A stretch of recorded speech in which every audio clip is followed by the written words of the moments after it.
Alors la nouvelle école Jean Massé, c'est quoi? C'est d'abord un défi.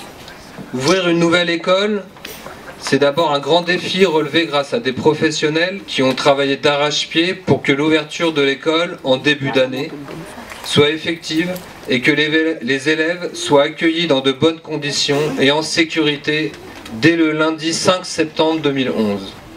Je voudrais en quelques mots citer quelques chiffres, bien sûr. C'est un établissement qui a coûté un peu plus de 5 millions d'euros. L'ANRU a participé à sa construction, le département à hauteur de 7% pour 325 000 euros, la région à hauteur de 995 000 euros à hauteur de 19%, et l'ensemble a été financé dans des conditions tout à fait acceptables et normales.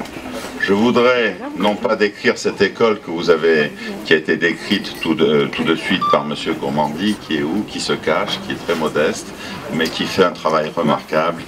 Je voulais vous dire simplement que nous avons ici lancé une restauration en self pour nous permettre de mettre en œuvre la politique municipale qui consiste à accueillir tous les enfants dans les restaurants et dans les cantines de la commune. Notre école, comme beaucoup d'écoles en France, porte le nom d'un homme illustre, Jean Massé. Mais peu de gens savent qui était Jean Massé. C'est la raison pour laquelle nous allons vous raconter son histoire.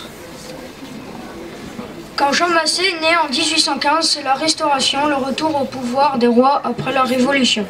Jean Massé est fils d'ouvrier à Paris. Cet enfant brillant reçoit une excellente éducation dans le lycée Stanislas, ce qui lui permet de devenir journaliste. Après le coup d'État de 1851, ne pouvant plus exercer son métier librement, il quitte la capitale et devient enseignant. Passionné par son métier, il écrit des ouvrages pour les enfants qui rencontrent un très grand succès. À travers son métier, Jean Massé comprend que l'éducation des masses doit être une priorité. Il s'engage donc dans une lutte pour instaurer une école laïque gratuite et obligatoire, combat qui verra son aboutissement en 1881 et 1882 par les lois Ferry. Il devient sénateur en 1883, c'est donc grâce à cet homme, entre autres, que l'instruction est devenue possible.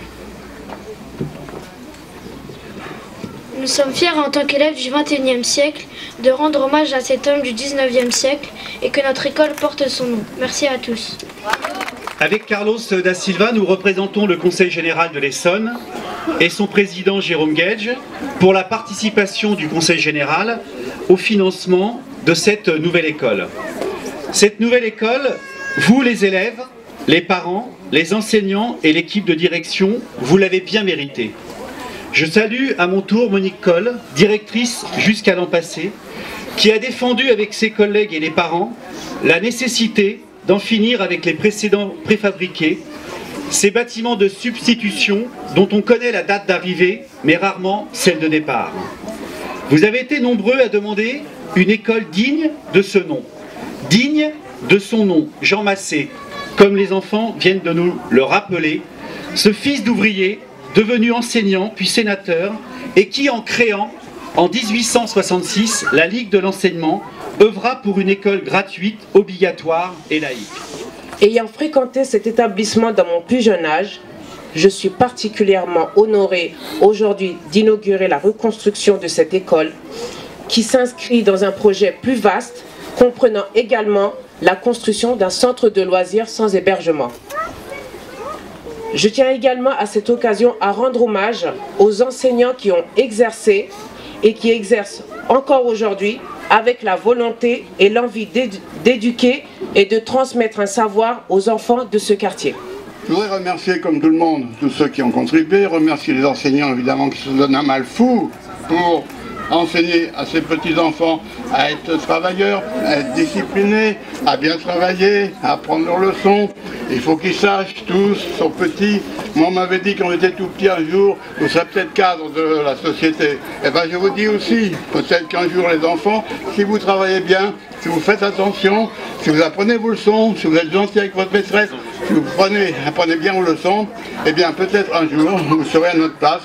C'est-à-dire que vous serez peut-être à la municipalité, ou vous serez peut-être technicien, ingénieur, et vous participerez à l'activité sociale.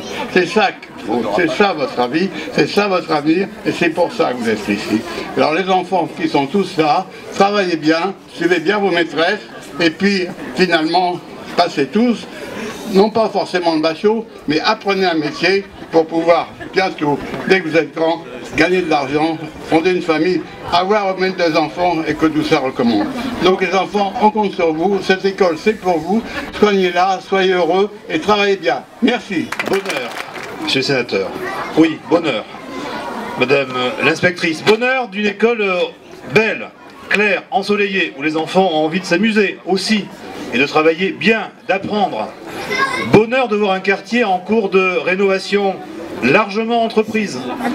Bonheur d'avoir pu, à mon arrivée, quelques jours après, inaugurer le Square Césaire, et aujourd'hui, 20 mois après, inaugurer, au nom du préfet à l'égalité des chances que je suis, une très belle école de la République. Voilà pour le bonheur que vous partagez. Réalisé par le sculpteur Monsieur Aparicio. Il doit être là, je sais pas où il est.